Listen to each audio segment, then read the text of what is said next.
Bonjour à tous, merci à tous d'être là, c'est vraiment un plaisir de vous accueillir aujourd'hui.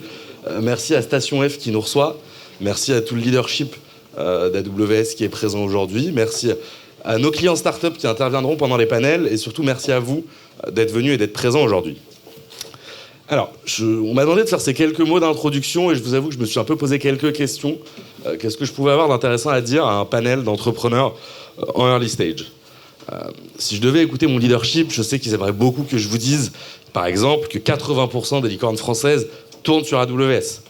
Ou ils aimeraient vous dire que nos clients nous choisissent parce qu'on offre des technologies qui sont les plus compétitives, sécurisées et durables. Mais en réalité, je ne crois pas qu'on soit là pour parler de ça aujourd'hui. Aujourd'hui, on a construit ces sessions, ces panels, pour vous et sur la base de vos problèmes.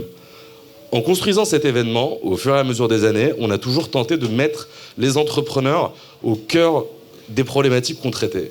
Pourquoi ? Parce que c'est dur d'être entrepreneur. Et qu'on voulait rendre hommage à ceux qui construisent, à ceux qui cherchent à faire le futur.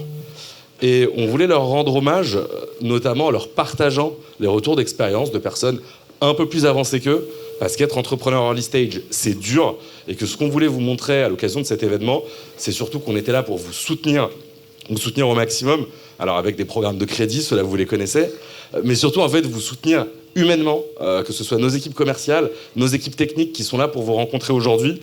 Donc n'hésitez pas à en profiter. On a voulu construire des panels qui soient les plus interactifs possibles, donc ça veut vraiment dire échange, ça veut vraiment dire poser des questions. N'hésitez pas à en profiter. Et pour les plus vaillants d'entre vous, il y aura évidemment à la fin un petit cocktail. Pour ceux qui sont en roadshow, il y aura un certain nombre d'investisseurs, donc n'hésitez pas à les prendre à la gorge. Et je passe tout de suite la parole à celle que d'aucuns ont nommée l'impératrice des startups. Elle n'est plus à présenter, je vous demande d'applaudir Roxane Varda. Merci pour le titre. Bonjour tout le monde, je suis ravie d'être là avec vous et ravie de vous avoir à Station F, surtout. Un grand merci à Amazon qui est notre partenaire depuis le premier jour et ça fait 6 ans, un peu plus de 6 ans maintenant que Station F est ouvert. Je ne reviens pas sur Station F fait, je pense que tout le monde le sait maintenant, donc je reviens surtout sur quelques chiffres et quelques tendances dont on est très fiers. Donc déjà, Station F, c'est plus de 6000 startups accompagnées en 6 ans et l'année dernière, comme l'année 2022 d'ailleurs, les startups de Station F ont levé plus de 1 milliard d'euros. Donc apparemment les chiffres ne sont pas encore complètement clairs, mais entre 6 et 8 milliards levés l'année dernière par tout l'écosystème, ça commence à faire potentiellement entre 12 et 15% de l'écosystème qui est représenté par les levées de Station F. Donc déjà on est hyper fiers de ça et ravis de voir que l'écosystème continue son développement et se porte vraiment très bien. D'ailleurs, on le voit parce qu'on voyage beaucoup aussi et on voit aussi beaucoup d'étrangers qui passent à Station F et on a l'impression que la France prend de plus en plus de place sur le paysage européen et on commence vraiment à être vu comme le écosystème leader.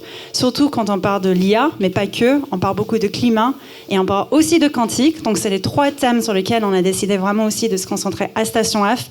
L'année dernière, on a annoncé un tout premier programme. Je pense que c'est le seul en France et peut-être parmi les seuls en Europe sur le quantique, sur le campus. On a 2 programmes IA aussi sur le campus et aussi AWS fait un incroyable travail aussi sur le sujet et on adore tout ce qu'ils font. Et puis, on cherche aussi à renforcer beaucoup les sujets de climat. Donc, si vous avez des projets climat, n'hésitez pas à venir me voir ou contacter l'équipe après. Donc, ça, c'est les choses qu'on continue à voir. Et puis, je pense aussi, je veux juste vous dire que beaucoup de personnes me posent la question de comment je ressens l'écosystème en début d'année comparé à l'année dernière où vraiment on parlait quasiment de la même chose. Il y avait des licenciements, il y avait un écosystème qui n'était pas trop sûr, mais je sens beaucoup plus d'optimisme. On voit des dossiers et des decks de startups qui sont de excellente qualité. J'ai l'impression que vraiment être entrepreneur maintenant, c'est vraiment quelque chose de très sérieux et j'en suis ravie. Et donc j'ai énormément d'optimisme pour cette année où on va avoir quand même les JO à Paris et aussi potentiellement le sommet IA en fin d'année. Donc voilà, tout ça pour vous dire qu'il se passe des belles choses en France et aussi chez nous. Merci beaucoup.